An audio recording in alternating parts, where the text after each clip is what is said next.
Salam jumpa kembali dalam Renungan Harian GKI Kuitang, Jumat 4 Juli 2025. Pembacaan Alkitab kita pada hari ini dari Efesus 4 ayat 26 sampai dengan 27 yang demikian sabda firman-Nya. Apabila kamu menjadi marah, janganlah berbuat dosa. Janganlah matahari terbenam sebelum padam kemarahanmu. Dan janganlah beri kesempatan kepada iblis. Shalom jemaat yang terkasih dalam Tuhan Yesus Kristus. Apa kabar Bapak Ibu Saudara? Kiranya Bapak Ibu Saudara dalam keadaan sukacita. Jemaat yang terkasih, siapa di antara kita yang tidak pernah marah? Rasanya tidak ada. Marah menjadi bagian dari emosi yang manusiawi. Kita bisa marah karena merasa diperlakukan mungkin tidak adil, karena dikhianati, karena diremehkan, atau bahkan hanya karena hal-hal sepele, seperti ucapan yang tidak enak didengar. Bahkan dalam firman Tuhan yang kita baca, Rasul Paulus tidak berkata, "Jangan marah." Tetapi dia berkata, apabila kamu menjadi marah, janganlah kamu berbuat dosa. Marah adalah sebuah reaksi yang wajar. Namun yang jadi masalah adalah apa yang kita lakukan saat marah. Banyak orang yang ketika marah berkata-kata kasar, memukul, menyakiti, atau bahkan menjauh dan mendendam. Di saat seperti itulah dosa mulai masuk. Dan ketika kita tidak mengendalikan amarah kita memberi kesempatan kepada iblis untuk merusak hubungan kita, baik dengan sesama maupun dengan Tuhan.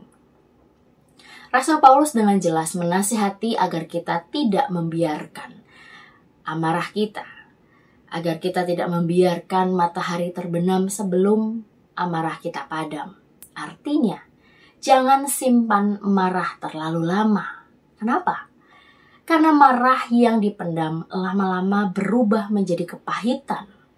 Kepahitan akan bertumbuh menjadi kebencian, dan kebencian membuka pintu bagi perpecahan dan permusuhan.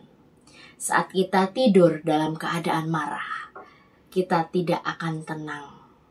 Besok pagi kita akan bangun dengan rasa tidak damai, tetapi dengan beban yang masih kita bawa dari kemarin.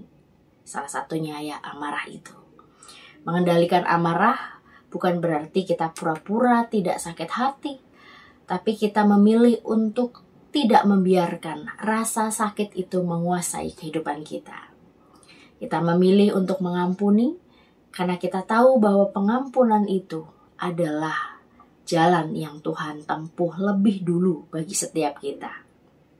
Bukankah kita adalah orang-orang yang sudah diampuni oleh Tuhan? Maka seperti Kristus yang telah mengampuni kita, kita pun dipanggil untuk saling mengampuni.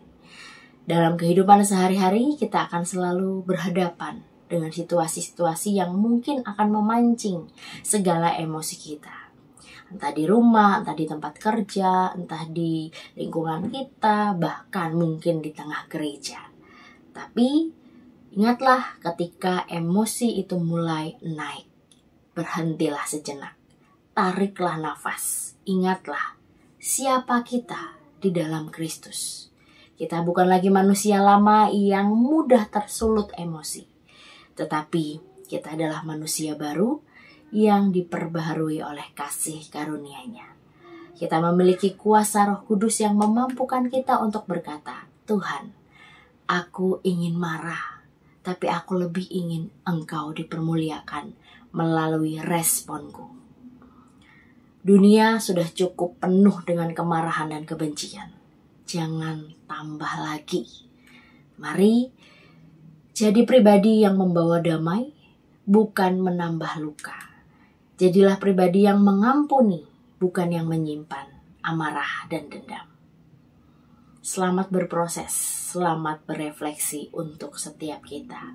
Tuhan memampukan kita untuk mengendalikan amarah kita. Amin. Mari Bapak Ibu Saudara, kita berdoa. Ya Tuhan yang penuh kasih pengampunan, ajar kami ya Tuhan, untuk kami dapat mengendalikan emosi kami, amarah kami. Biarlah kami boleh mengendalikan juga perkataan kami, tindak tanduk kami, dan hal apapun itu ketika kami ada dikuasai oleh amarah.